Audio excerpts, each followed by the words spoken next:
Coisas que podem ferir o sentimento do seu cachorro. E a última é de partir o coração. 1.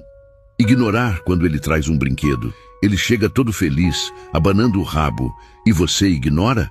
Nada machuca mais do que ser deixado no vácuo. 2. Bronca sem sentido. Se ele não entende, só sente medo e tristeza. Cachorro quer agradar, não ser punido sem motivo. 3. Mudar a rotina. Ele não entende por que ontem teve passeio e hoje não. Isso gera ansiedade e insegurança. 4. Puxar ele no passeio.